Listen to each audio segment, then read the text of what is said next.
Opa, Opa! boa noite. Boa noite, Dalmir. Boa Tudo noite bem? a todos. Boa noite aos nossos amigos do voleibol aí presentes. Hoje, dia 20 de abril, inicia-se nosso projeto, que é o projeto Simplificando as Regras do Voleibol, tá? Quando as regras vão ser passadas de forma mais simples para atletas, técnicos, público em geral, todos envolvidos e que amam o voleibol. Essa live é uma parceria da Liga de Voleibol de Sorocaba e Região com a Associação de Árbitros de Voleibol do Estado de São Paulo, que é a Vôlei SP. Eu sou o professor Douglas, árbitro nacional de voleibol da Federação Catarinense de Voleibol e coordenador técnico da Liga de Voleibol de Sorocaba e Região.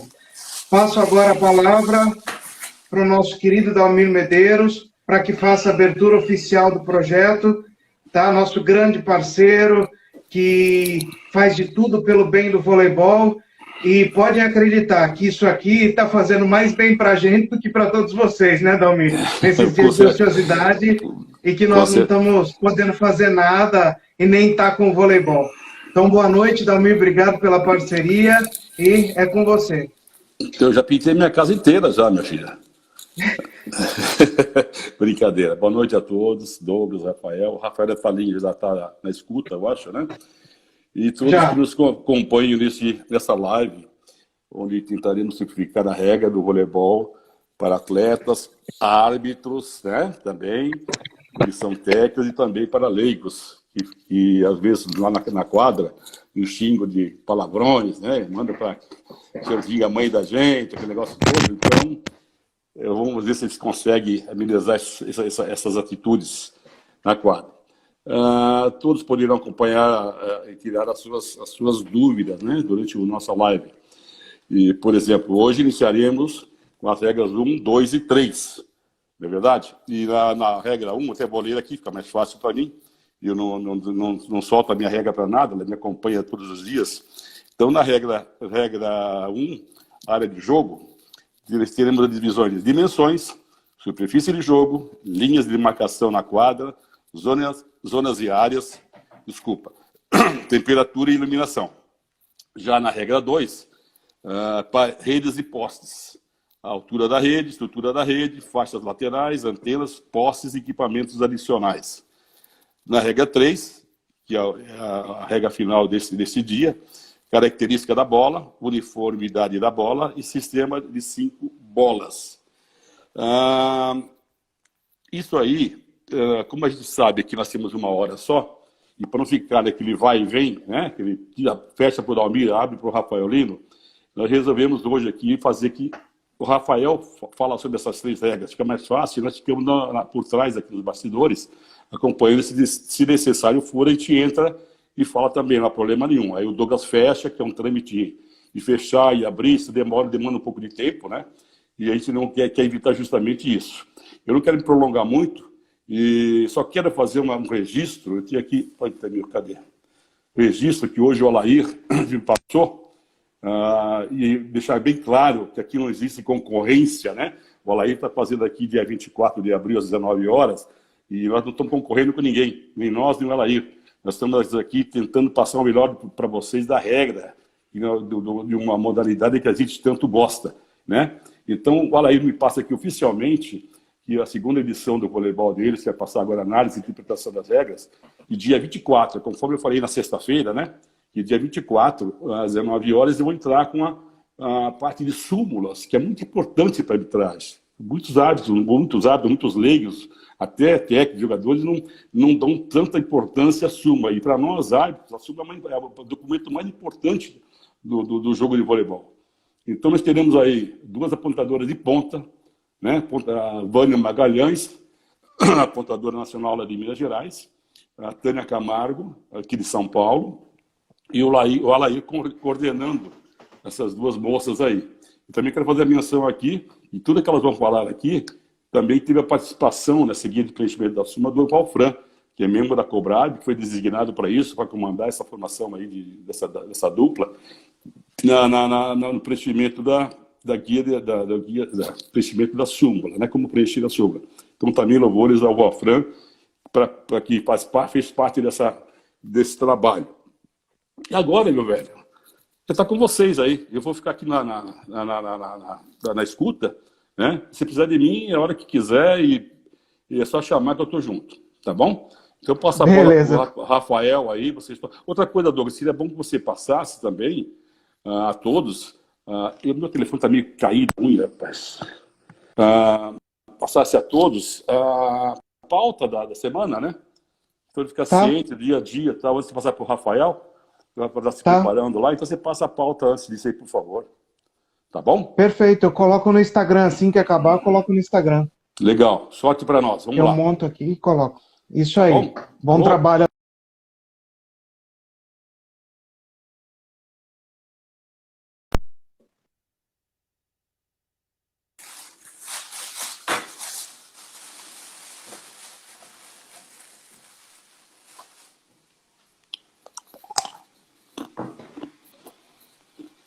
Tá vendo? Esse é o problema. Esse trâmite de Ele, mudança ele demora um pouco. Esse é um é, problema sério. Então a gente tem que pensar muito bem o que nós vamos fazer amanhã e depois de amanhã. uhum. Entendeu? Nós já estamos. Quer que eu saia Sai fora você aqui? aí, Dalmir. Tá. Sai você que é mais fácil. Isso, agora foi.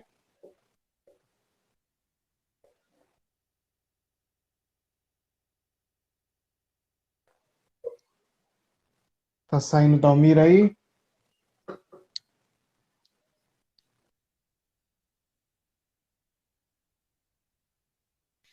Aí, agora saiu.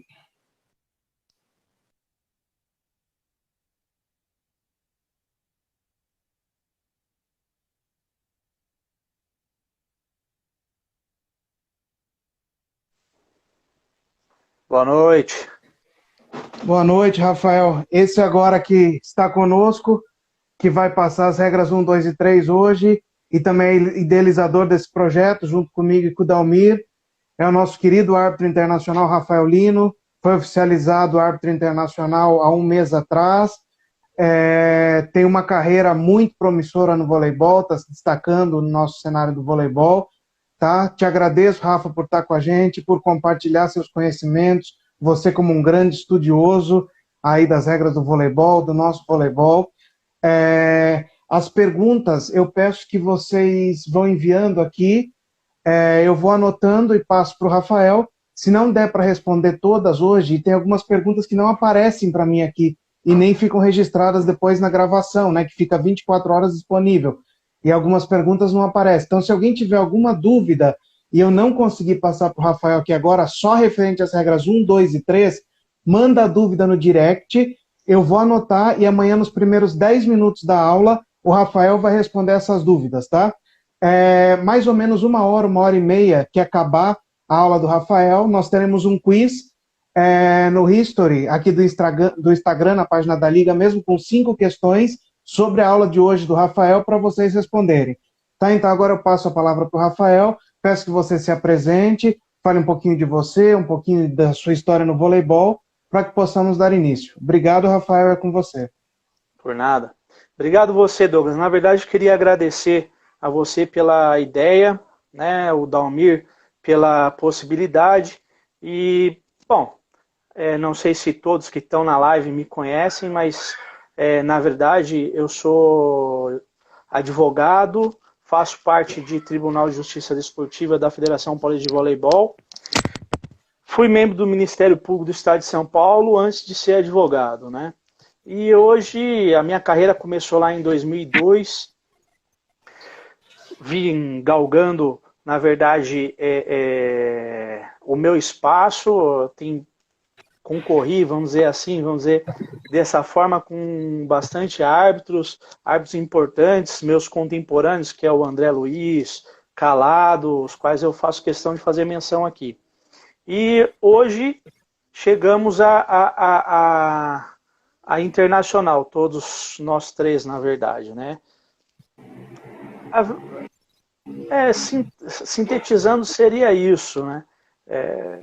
Nunca fiz uma live, é a primeira vez que estou fazendo. Talvez aqui em algum momento possa me perder, esse contato que não é muito comum, né? Mas espero trazer da melhor forma possível a regra de voleibol e trazer ela de forma bem simplificada. A ideia aqui é trazer da forma mais simplificada possível para que os mais leigos consigam entender o que passa na cabeça do árbitro e quais são os conhecimentos rápidos que o árbitro tem para aplicar no momento do jogo. Tá certo, Douglas? Isso aí, Rafa. Eu quero saber, acho que o pessoal está conseguindo visualizar aí, né?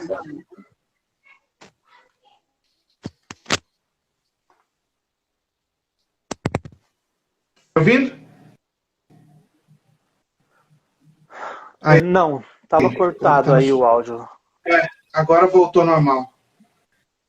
Vamos Ótimo. lá? Então vamos começar, Douglas. Vamos lá. Isso Pode aí. passar aí, vai ter inicialmente a tela que é uma quadra reduzida, né? Para que todo mundo consiga ver exatamente o que a gente vai tratar aqui.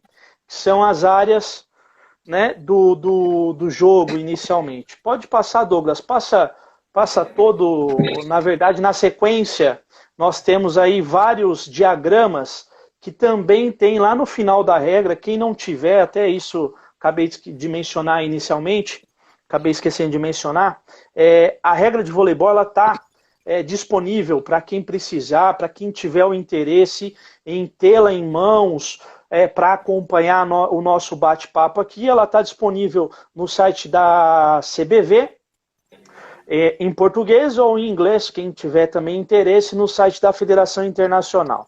Tá certo? E esses diagramas, no final da regra, ele contém esses diagramas mais específicos com relação aos posicionamentos, a tudo que contém numa quadra de jogo, tá certo?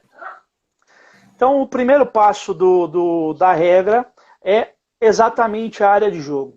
A área de jogo compreende a quadra a quadra de jogo e a zona livre. Deverá ser retangular e simétrica. Esse é o básico. Quadra é retangular, simétrica, e ela tem a parte de dentro, que é a própria quadra de jogo, e a zona livre, que é o lado de fora. Que na primeira imagem que a gente viu, a quadra de jogo é aquela parte laranja e a zona livre é aquela parte em verde. Na sequência, não sei se o pessoal está conseguindo ver bem, viu, Douglas? Eu acho que sim, né?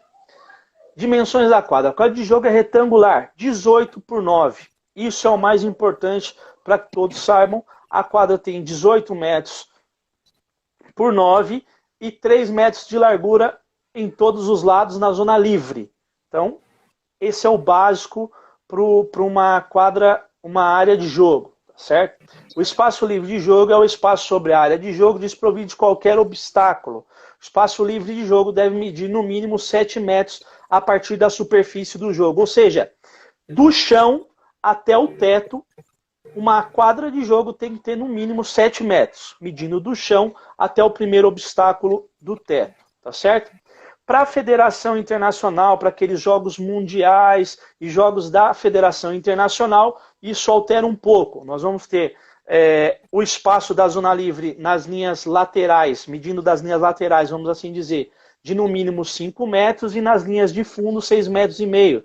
O que encerra, só para deixar bem claro, o que encerra a zona livre são sempre aqueles players, né, de propaganda, onde vocês veem o marketing ocorrendo, vamos assim dizer, onde tem lá a placa de propaganda do Banco do Brasil, a placa de propaganda, enfim, de diversas propagandas que a gente tem. É aquilo que encerra a zona livre, tá certo? E no caso da Federação Internacional, lateralmente é necessário ter no mínimo 5 metros, para o fundo no mínimo 6,5 metros.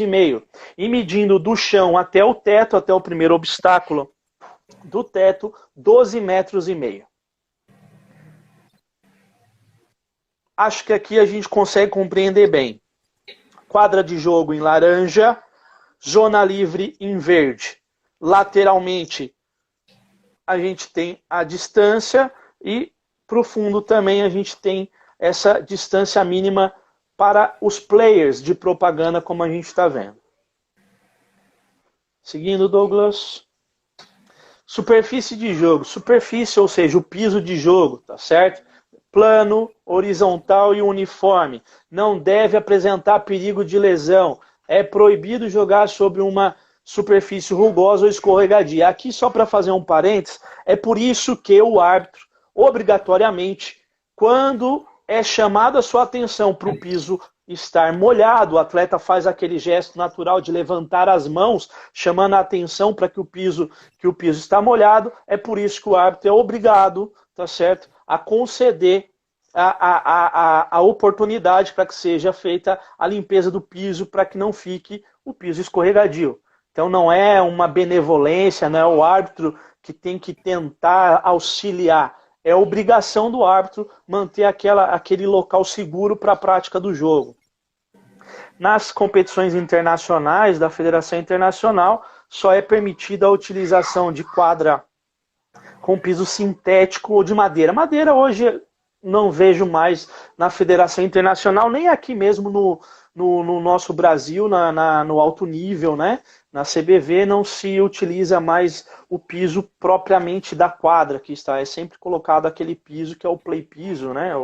Ou agora me fugiu o nome específico, mas é colocado esse piso sobre a superfície da quadra e ali tem todas as medidas.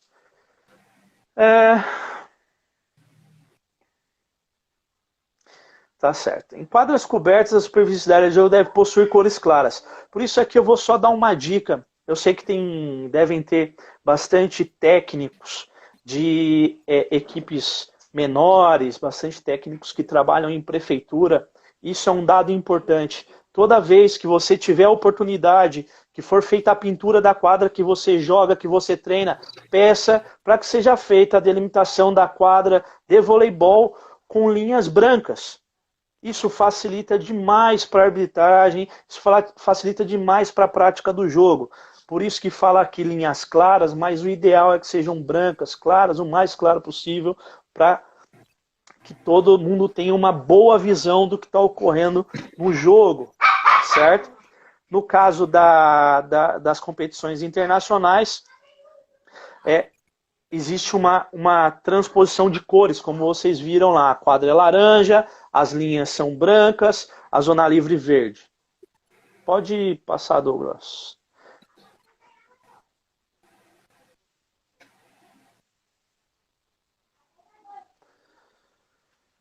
Pois bem, todas as linhas possuem largura de 5 centímetros. Devem possuir cor clara, diferente da cor do piso da quadra e de qualquer outras linhas. 2 linhas laterais e 2 linhas de fundo delimitam a quadra. As linhas de fundos e laterais estão inseridas na dimensão da quadra. Esse é o dado mais relevante do que foi falado aqui. Por quê? Porque justamente é aqui, tá certo, que alguns se confundem. Para que uma bola seja considerada dentro ou fora, nós temos que saber se, quando ela cair obviamente próxima da linha, nós temos que saber se ela toca ou não a linha da quadra. E aqui está o resultado daquilo que a gente precisa saber. Por quê? Porque se ela toca a linha de quadra, ela é considerada dentro. E é considerada dentro justamente por quê? Porque as linhas fazem parte da dimensão da quadra. Tá certo? Então esse é o dado mais importante. Então aquela questão de projeção e etc., isso não existe. Se a linha toca, se a bola toca a linha da quadra, é dentro. Se ela não toca a linha da quadra, tá? Para fora, obviamente, se ela não toca a linha da quadra, é bola fora. Passando, Douglas. Linha central. O eixo da linha central divide a quadra de jogo em 2 quadras iguais, medindo 9 por 9, cada uma. Entretanto, a largura da linha central pertence a ambas as quadras. Esta linha estende-se sobre a rede de uma linha lateral até a outra. Essa é a linha central. É aquela linha que fica abaixo, né, sob a rede, que divide a quadra, que tem 18 metros, em 2 de 9 metros. 9 por 9 cada uma. Tá certo? Aqui um dado importante é que essa linha central ela pertence a ambas as quadras. Por que esse dado é importante? Esse dado é importante porque lá na frente, quando a gente for conversar, falar sobre invasão sob a rede, esse dado vai ser importante. Tá certo? Seguimos, Douglas. Em cada quadra há uma linha de ataque cujas extremidades posterior é desenhada a 3 metros de distância a partir do eixo da linha central, marcando a zona de frente. É a tal da zona de ataque, tá certo? Que o pessoal chama como zona de ataque. Essa zona de frente é a linha dos 3 metros. Passamos, Douglas. Aqui, nós vamos falar da zona de... Restrição do técnico. Exato, zona de restrição do técnico, perdão. Para as competições mundiais e oficiais, até só para fazer uma ressalva aqui, isso está mantido, tá certo? Isso está mantido aqui na nossa conversa sobre regra, embora vocês não estejam vendo isso sendo utilizado nas competições nacionais, em algumas competições mundiais, mas como não houve alteração da regra por hora, né? A gente não sabe se houve alguma alteração ou não nesse último congresso, nessa última reunião, na verdade, da Federação Internacional, ainda não foi divulgado, então isso permanece.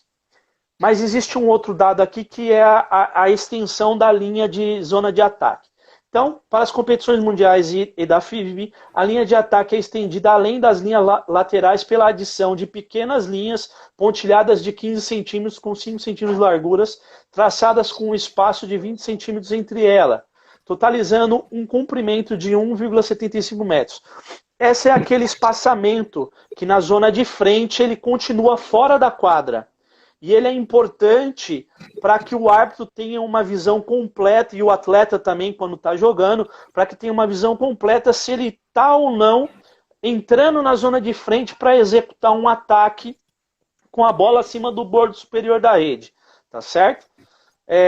Aí vem a restrição. A linha de restrição do técnico, que é isso que vocês estão vendo aí na tela, que o Douglas está colocando. Tá certo? Uma linha pontilhada que se estende desde a linha de ataque até a linha de fundo da quadra, paralela à linha lateral em 1,75 m da mesa, é composta de pequenas linhas de 15 centímetros espaçadas por 20 centímetros, a fim de marcar o limite da área de operação do técnico. Como eu disse, como não foi retirado da regra, ainda permanece, pode ser que hajam competições que se utilize, sim, desse artifício para impedir que o técnico se aproxime da quadra de jogo. Certo? Passamos, Douglas. Zonas e áreas. Zona de frente, como a gente já falou anteriormente, em cada quadra a zona de frente é limitada pelo eixo da linha central e a extremidade posterior da linha de ataque. A zona de frente é considerada como prolongada indefinidamente, além das linhas laterais até o fim da zona livre. Então, além de projetar aqueles traços, tá certo? Que nós acabamos de verificar, a zona de frente, ela é projetada não só até o limite daqueles pontos, mas ela é projetada até o limite do player, até a propaganda. Tudo lateralmente, ela é projetada até o fim da zona livre. Importante, mais uma vez, para se aferir se um ataque executado com a bola acima do bordo superior da rede por um atleta que está na zona de fundo, se ele foi executado corretamente ou não. Se ele foi executado com uma falta ou não. Isso nós vamos ver mais adiante. Pois não, Douglas? Zona de saque. A zona de saque é uma área de 9 metros de largura situada após cada linha de fundo. Ou seja, temos a linha de fundo e logo atrás dela, aquilo que está atrás dela, é considerada como a zona de saque. Ela é limitada lateralmente por 2 pequenas linhas, cada uma medindo 15 centímetros, traçadas a 20 centímetros após o término de cada linha de fundo, no eixo de prolongamento imaginário das linhas laterais. Ambas as linhas estão incluídas na largura da zona de saque. Tá certo? Existe, então, logo após a linha de fundo, né, a linha do fundo da quadra, duas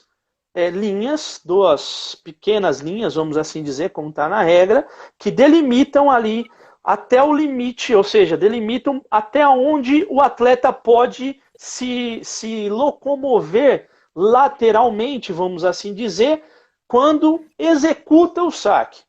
Tá certo? Mais à frente nós vamos ver também as faltas de saque, etc. E essa definição da zona de saque vai ser importante.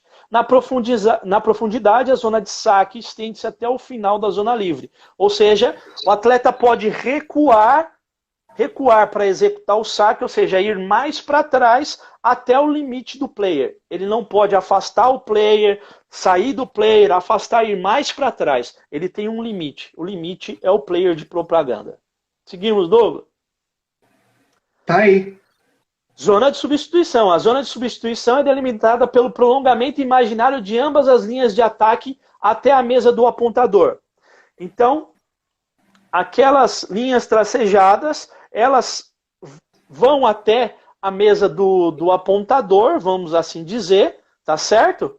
Imaginariamente, isso, óbvio, porque a mesa do apontador está mais afastada, a gente prolonga ela até a direção da mesa do apontador, e aquele espaço entre o poste, vamos assim dizer, e a zona de ataque, até a mesa do apontador, é o local onde deve ocorrer a substituição. Pois não, Douglas? Já está? Não.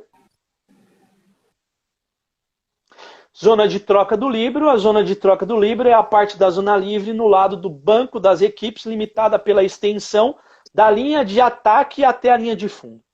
Então, da linha de ataque, da zona de frente ali onde, vamos dizer, não sei, não seria correto dizer da onde inicia, mas da zona de ataque, da linha tracejada ali, para trás, ou seja, até a linha de fundo, é o local onde o líbero deve fazer a sua troca. Por isso que o árbitro chama a atenção, por isso, senhores, e atletas que estão jogando, atletas que estão nos assistindo, o árbitro ele não chama a atenção do atleta quando ele faz uma troca com o líbero de forma irregular, ou seja, fora desse espaço, ele não chama a atenção para que você volte e faça novamente por mero capricho. É porque a regra determina. E isso é determinado para que a controladora de líbero ou a apontadora, quando não tem a controladora de líbero, consiga verificar se essa troca está sendo feita de forma correta, se é uma troca legal ou não. Tá certo? Por isso é importante cumprir essa parte da regra também. Área de aquecimento para as competições mundiais e da Federação Internacional, e também aqui no Brasil nós utilizamos a área de aquecimento. Ela mede aproximadamente 3x3 e situa-se no canto da área de jogo, ao lado do banco, fora da zona livre. Nem sempre nas nossas quadras a gente vê fora da zona livre. O que é a área de aquecimento? É o famoso chiqueirinho, né?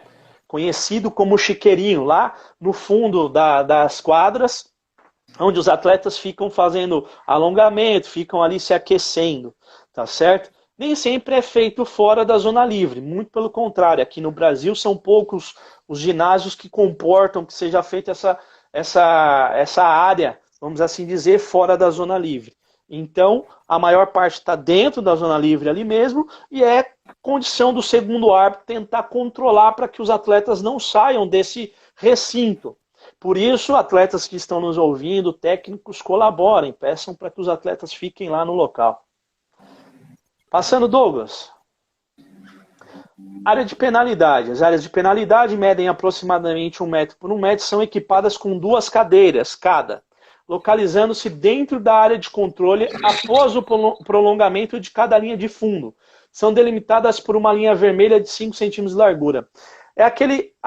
Logo, normalmente fica atrás, é porque as nossas quadras são muito pequenas, algumas das nossas quadras, né? São muito pequenas, então fica tudo meio apertado. Então fica normalmente essas 2 cadeiras, essa área de penalidade, bem do lado do saco, né? Do carrinho de bolas das equipes. Normalmente está ali entre o carrinho de bolas, ou do lado do carrinho de bolas, ou do lado de onde eles deixam os bebedouros para que o pessoal tome água ou Gatorade. Aquelas 2 cadeiras, existe uma limitação em vermelho ali é a área de penalidade. Douglas, seguimos. Temperatura. Aqui é difícil, no Brasil não se tem por hábito aferir, tá certo? Em competições internacionais isso ocorre. A temperatura mínima, temperatura do ambiente, tá certo? Não será inferior a 10 graus Celsius. Para as competições mundiais oficiais da FIVB, a temperatura máxima não excederá 25 graus e a mínima não será inferior a 16 graus. dados objetivos aí para quem quiser. Iluminação, também aqui no Brasil não se tem por hábito aferir, os técnicos que normalmente providenciam, as equipes providenciam o máximo possível, mas existe uma regra sobre a iluminação, né? A iluminação na área de jogo será de 1.000 a 1.500 lux, medido a 1 metro acima da superfície da área de jogo. Existe um equipamento que mede isso nas competições internacionais. Seguimos, Douglas. Aqui nós temos as imagens, né? Imagens do poste, de uma quadra de jogo, de uma área livre, de uma rede com a faixa lateral, que eu acho que é o que a gente vai seguir aqui. Seguindo, Douglas. Perfeito. Altura da rede. A rede é colocada verticalmente sobre a linha central. A sua parte superior é ajustada a 2,43 metros do solo para os homens e 2,24 metros para as mulheres. Então, objetivamente, a regra só traz aquilo que é utilizado para a categoria adulta, tá certo? Categorias menores, aí são feitos regulamentos específicos para cada categoria menor. Mas para a categoria adulta, 2,43 para os homens, 2,24 para as mulheres. A altura da rede é medida a partir do centro da quadra de jogo, tá certo? Então vai lá no centro com a régua, mede para os homens 2,43, para as mulheres 2,24. E a altura da rede sobre as linhas laterais deve ser exatamente a mesma, 2,43 e 2,24. Mas tem aí, vamos dizer assim, uma gordurinha. Ela pode estar um pouco acima, até 2 centímetros. Então lá nas laterais, a rede pode estar um pouco acima, nunca abaixo. Um pouco acima de 2,43 ou um pouco acima de 2,24, até 2 centímetros. Então, até 2,45 ou até 2,26, tá certo? Seguindo, Douglas. Perfeito. A rede possui, aqui a estrutura da rede, tá? A rede possui 1 metro de altura por 95... 1 metro, é isso, Douglas, que tá ali? É 1 metro a largura dela, no caso, né? A altura que fala é a largura dela. De altura por... Exato, não, perfeito. Aqui eu achei que tivesse cortado alguma parte do texto aqui. A rede possui 1 metro de altura por 9,5 a 10 metros de comprimento, com 25 a 50 centímetros adicionais além das faixas. Será constituída de malhas quadradas pretas com 10 centímetros de lado. Para as competições mundiais e da FIVB, em conjunto com o regulamento específico da competição, a malha pode ser modificada para facilitar a publicidade de acordo com os contratos de patrocínio. Essa parte da Federação Internacional aqui, acho que muitos já devem ter visto, teve uma edição, se eu não me engano, da Liga Mundial, me corrijam se eu estiver enganado, que o patrocínio vinha estampado na própria rede, né? Tinha uns LEDs, o pessoal colocava uns LEDs, ou seja... A Federação Internacional, o organizador, vamos dizer assim, da competição, que pode ser também a CBV aqui em âmbito nacional, pode fazer essa alteração, tá certo? Na parte superior haverá uma faixa horizontal de 7 centímetros de largura, que consiste em uma lona branca dobrada ao meio, costurada ao longo de toda a extensão da rede, em cada extremidade final da faixa, há uma abertura através do qual passará uma corda a fim de amarrá-la aos postes, no intuito de manter a parte superior tensionada. Ou seja, então, o que nós estamos falando aqui, o mais importante é aquela parte de cima da rede que tem 7 centímetros, que é o que a gente chama de bordo superior da rede, tá certo? Importante para a gente verificar depois as ocorrências das faltas e etc. Dentro desta faixa, um cabo flexível estica a rede nos potes e mantém sua parte superior tensionada. Na parte inferior, ou seja, abaixo, existe também uma faixa horizontal com 5 centímetros, similar à faixa superior. Lá passa a corda e etc. Tá certo? Seguindo, Douglas. Lateralmente, 2 faixas brancas são tensionadas verticalmente à rede e colocadas no prolongamento acima da linha lateral. Cada uma possui 5 centímetros de largura e 1 metro de altura e são consideradas parte integrante da rede. Ou seja, o fato mais importante aqui, o dado mais importante que nós temos aqui da regra, é que aquela faixa lateral branca, tá certo? Que todos nós vemos quando olhamos para a rede, aquela faixa lateral de um lado e de outro da rede, é que ela faz parte da rede, tá? Ela é parte integrante da rede. Pois não, Douglas? Antenas. Aquela que fica lateralmente, logo após a faixa lateral. São varas flexíveis de 1,80 m de comprimento e 10 milímetros de diâmetro, fabricadas em fibra de vidro ou material similar. Cada antena é amarrada de forma a tangenciar a parte externa de cada faixa lateral. As antenas são colocadas em lados opostos da rede. Então, cada uma em um lado. Seguindo, Douglas. Peraí, Dalmir está pedindo para mostrar o que? A imagem, é isso? A foto? Dalmir pediu para mostrar. Isso, tem aquela... vou voltar lá aqui. Isso, aqui eu acho que a gente consegue verificar bem a última figura na parte superior do lado direito. Nós temos ali a faixa lateral branca, temos o bordo superior, que é a faixa a faixa de cima, o bordo inferior com a faixa de baixo e a antena, tá certo?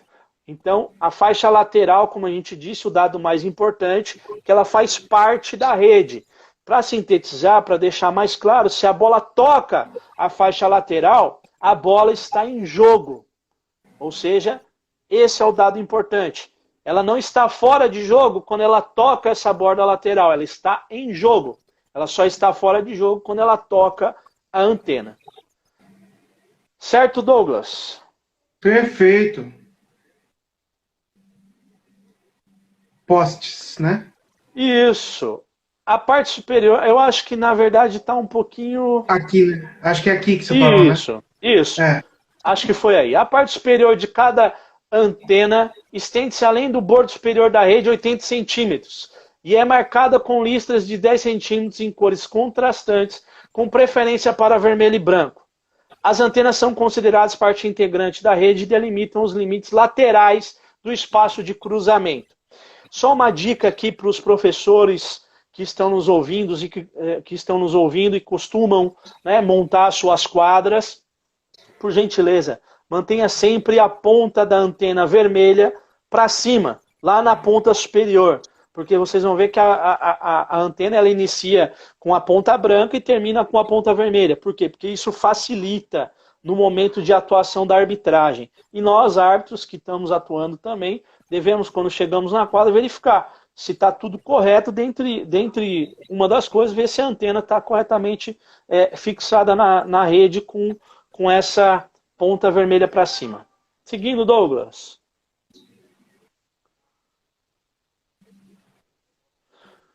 Os postes que sustentam a rede são colocados a uma distância de 0,5 metros a 1 metro de cada linha lateral. Possuem 2,55 metros de altura e devem ser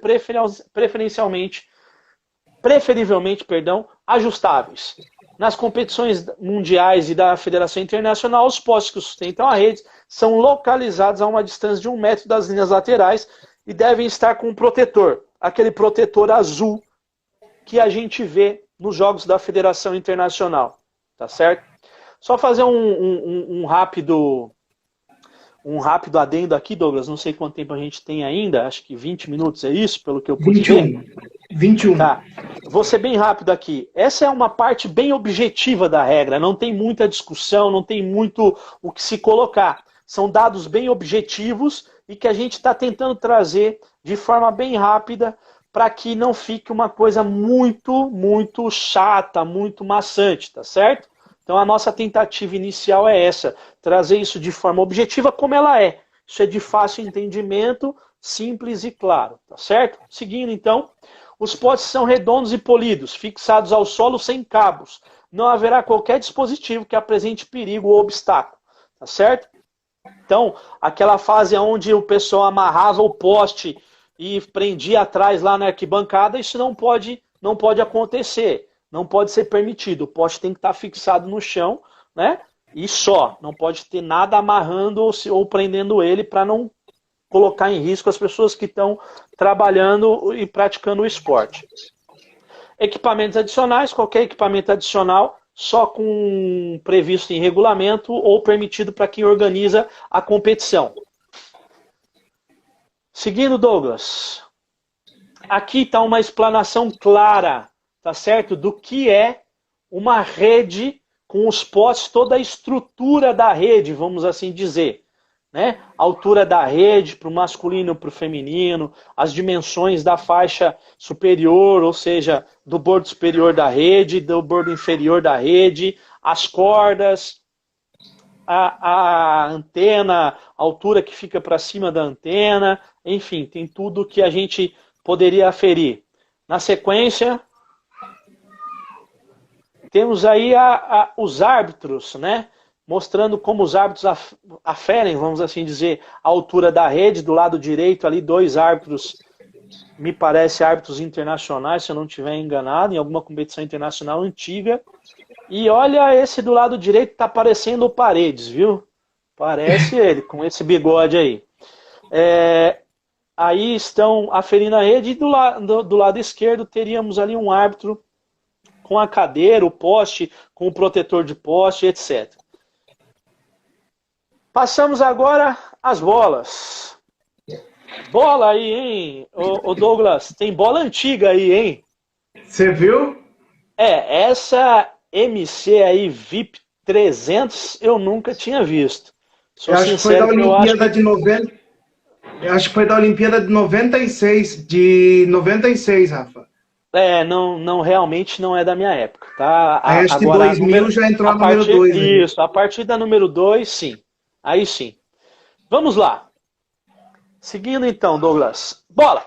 A bola será esférica, dotada de uma capa flexível de couro ou couro sintético, além de uma câmara interior, feita de borracha ou material similar. Sua cor pode ser clara, desde que uniforme ou uma combinação de cores, como a gente viu aí. Né? A FIVB utiliza o da Mikasa, que é uma combinação de cores, que é um roxo com amarelo, azul com amarelo, vamos assim dizer. A Federação Paulista utilizou no último Campeonato Paulista da divisão adulto uma bola da pênalti que tinha coloração verde com roxo. A Federação Italiana usa uma bola que é verde, vermelha e branca, ou seja, cada entidade pode utilizar a bola que melhor lhe convém, correto? Desde que e pode se utilizar várias cores, ou pode ser de uma única cor, enfim, como se preferir. Bolas utilizadas em competições internacionais oficiais, fabricadas em couro sintético ou dotadas de combinação de cores, devem atender os padrões ditados pela FIVB. Ok, que é o que a gente falou anteriormente, tá certo? Seguindo, Douglas. E aqui é que nós vamos ter os dados mais importantes. A circunferência da bola é de 65 centímetros a 67 centímetros. Existe, né, nas competições internacionais, existe um equipamento que afere a circunferência da bola. O peso também, uma balança, tá certo? Que é de 260 gramas a 280 gramas. E a pressão interna, ou seja, ela é medida aqui no Brasil por PSI. E é de 4,26 a 4,61. Normalmente nós árbitros deixamos a bola em 4,5, ou seja, 4,5, tá certo? E no âmbito internacional, uma boa parte dos árbitros usam o quilograma, tá? Que é de 0,30 a 0,325, 0,300 a 0,325, tá certo? Existe um equipamento que a gente utiliza, para quem não é árbitro e sabe e tem a curiosidade. Quando os árbitros ingressam na quadra, eles fazem toda uma checagem desse material, eles também checam a bola. E eles checam utilizando um aparelho, né, que a gente chama de calibrador. É com aquilo que a gente afere a pressão da bola, tá certo? Seguindo, Douglas. Uniformidade das bolas. Todas as bolas utilizadas em uma partida devem possuir as mesmas características, como circunferência, peso, pressão, tipo, cor, etc. Ou seja, se a gente vai participar de um campeonato, vai formatar um campeonato onde vai se utilizar no jogo mais de uma bola, tá certo? Ou vamos utilizar, vai lá na frente, a gente vai ver, eu acho que o próximo já é o sistema de 5 bolas. Então, obrigatoriamente, todas as 5 bolas devem ser da mesma marca e modelo, né? E todas elas devem ter sido aferidas antes do início do jogo pelos árbitros, tá certo? Pressão, tudo certinho para ver se está tudo correto, tá certo? Seguindo Douglas. Sistema de 5 bolas. Para as competições nacionais aqui também, tá certo? Superliga, Divisão Especial em São Paulo e competições da FIVB, devem ser usadas 5 bolas. Neste caso, 6 boleiros são colocados, um em cada ângulo da zona livre e um atrás de cada árbitro. Ou seja, nós temos num jogo normal da Superliga, nós utilizamos num jogo normal, vamos dizer assim, da Superliga, para todos que pode ter gente do Brasil todo nos ouvindo. Então, para que a gente tenha como parâmetro a Superliga, nós temos então no jogo da Superliga o sistema de 5 bolas. É distribuída uma bola para cada boleiro, fica um em cada canto da quadra, lá perto daqueles players que eu falei para você, que é fora da zona livre, fica um em cada canto, um atrás do primeiro árbitro e, teoricamente, aqueles meninos que também enxugam a quadra, que estão à frente da mesa da apontadora, atrás do segundo árbitro. Tá certo? Então distribui-se 4 bolas para eles no início do jogo e uma bola para o sacador. E essas 5 bolas vão rodando durante todo o jogo. É esse o sistema de 5 bolas, tá certo? E todas elas têm que ter as mesmas características, serem da mesma marca, do mesmo patrocínio, etc., para que o jogo corra da forma mais igual possível, vamos assim dizer. Acho que é isso, né, Douglas? Isso. Essa é as regras 1, 2 e 3, né? Finalizadas. Aqui o Rafael falou do equipamento para aferir as bolas, que é o calibrador, é esse equipamento aqui, tá? Esse é o da Mikasa, é com esse equipamento que nós aferimos as bolas aqui. Tá? Aqui nós colocamos na bola e ele dá a calibragem que ela tá. Essa aqui, por exemplo, tá com 2,85. Ó, 2 libras e 85. Tá, esse é o calibrador. Tá, gente, aí tá aberto então para as dúvidas sobre as regras 1, 2 e 3. Tá? Nós temos aí 10 minutos para vocês tirarem as dúvidas. Pode mandar, que eu vou repassando para o Rafael aqui, tá? Rafael, a Bianca, fugindo um pouco do tema enquanto o pessoal manda as dúvidas, a Bianca mandou para você durante a live uma pergunta que foge um pouquinho. Se você acha que a regra, quando é traduzida para o português, é traduzida fielmente, né? O texto original, ou você acha que tem algumas falhas nessa tradução? Nós tivemos uma experiência, né? Eu quero contar rapidamente. Eu e a Bianca, muito mais ela, que é professora, só para que vocês saibam, ela é professora de inglês, uma excelente professora, diga-se que de passagem. É nossa professora, dá aulas para mim e para o André Luiz, né? E existe sim um problema na tradução da regra. Alguns termos em inglês, eles não existem na língua portuguesa. Então é feita uma tradução, algumas expressões não existem, né, na língua portuguesa, e às vezes a expressão que a gente tenta colocar na regra não é exatamente aquela que vamos colocar assim, o legislador lá da Suíça, que é quem escreveu a regra, quem fez a alteração da regra, gostaria de que fosse recebido. E isso pode trazer algum problema lá na frente. Nós temos alguns casos aí, algumas colocações na regra, por exemplo, quando temos lá a discussão do toque de falta de toque na rede, né? Toque faltoso na rede, que é um exemplo claro de que a tradução pode criar problemas. Mas isso a gente vê lá na frente. Beijo, professora! Rafa, Jusilene está pedindo para você repetir aqui sobre a pressão da bola, tá? Eu vou voltar lá na tela da pressão para dar Volta uma lá. frisada. Tá. Aí. Isso. Com aquele aparelho que o Douglas mostrou inicialmente, logo depois que a gente terminou aí a regra, com aquele aparelho a gente consegue aferir. Ali o Douglas estava mostrando para vocês em PSI, não é isso, Douglas, que você estava mostrando? Isso, em PSI. Aquela bola estava murcha, porque ela estava com 2,46, sendo que ela tem que estar entre 4,26 e 4,61. PSI, tá certo? Que é o que a gente normalmente usa aqui no Brasil. A gente calibra as bolas por PSI. Normalmente a gente usa no meio termo, que é 4,5, 4,50 PSI, tá certo? Mas no âmbito internacional, a maior parte dos árbitros se utiliza do quilograma a centímetros cúbicos, vamos assim dizer.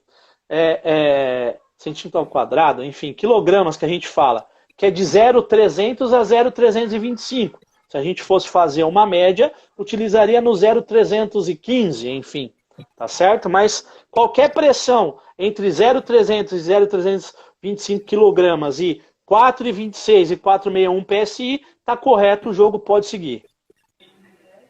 Perfeito. Rafa, nós temos aqui uma pergunta do Borges, grande Borges, árbitro nacional aqui de São Paulo, está com a gente.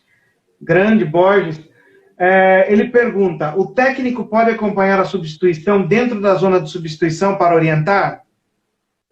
Essa é uma discussão que nós vamos ter lá na frente, mas eu vou antecipar. Não, não pode. Não pode. O técnico ele só pode atuar até a linha da zona de frente. Ali é o limite dele. Ele para ali na zona de frente e para o fundo também ele tem a atuação restrita até ao fim da zona livre. Perfeito. Aqui, Rafa, o Tandy está perguntando se a live vai ficar salva. Vai ficar salva por 24 horas, tá? Então, quem chegou agora dá para assistir ainda. Aí o Instagram exclui depois de 24 horas. E aqui nós temos uma dúvida do Andecler Maurício, que nós vamos chegar nela lá na frente, mas se quiser já comentar, se a bola bate na rede, fora da delimitação da quadra, fora ali das antenas, se o jogo continua ou não. O jogo não continua, bola fora. Por isso que eu fiz questão de frisar, quando falei da linha lateral, tá? Perdão, da faixa lateral. Por quê? Porque muitos têm dúvida se a bola batendo naquela faixa, se é bola fora ou não. Então, só para frisar novamente, se a bola bate na faixa lateral, como ela faz parte da rede, não é fora, o jogo continua. Só a partir da antena para fora é que a bola é considerada fora. Isso aí. O Valfran, grande Valfran do Amazonas, que foi um dos que criou o novo guia de preenchimento de súmula, junto com a Vânia de Minas e a Tânia de São Paulo, está pedindo para você falar sobre a colocação das antenas em lados opostos da rede. A fixação das antenas, ela é colocada, como vocês podem perceber, uma de um lado de uma equipe. Então, do lado direito, por exemplo, você colocou do lado da equipe B. Do lado esquerdo, você vai colocar a antena do lado da equipe A. Tá certo? Elas são colocadas em lados opostos, tanto de um, vamos dizer assim, de um lado de uma equipe e do outro lado da outra equipe. Elas não são colocadas as duas do mesmo lado de uma mesma equipe. Só para fazer uma explanação fácil. Existe toda uma teoria sobre qual lado deve ser colocado, se é do oposto, se é enfim. Mas eu não vou entrar nesse mérito, porque isso daí são só teorias, são só coisas mais antigas. Eu deixo depois, se o Dalmir quiser falar, ele pode explicar isso daí. Isso aí. Aqui o Estebelmar está perguntando se o sacador pisa na linha na hora de sacar, mas eu acho que isso vai entrar lá na frente na regra do saque, né? Vai entrar lá na frente. Dá para a gente deixar lá. O Dalmir está colocando aí, ó, entrada de rede. Depois, se você quiser falar, se ele quiser abrir uma outra live aí, ele pode falar, porque isso daí é coisa dos mais antigos. Isso aí. Rafa, nós temos então aí 5 minutos. As dúvidas que foram enviadas sobre as regras 1, 2 e 3, nós já respondemos aí, né? A Josi aqui, a última pergunta aqui, para fechar, está perguntando se em hipótese nenhuma se pode colocar a antena com a cor branca para cima.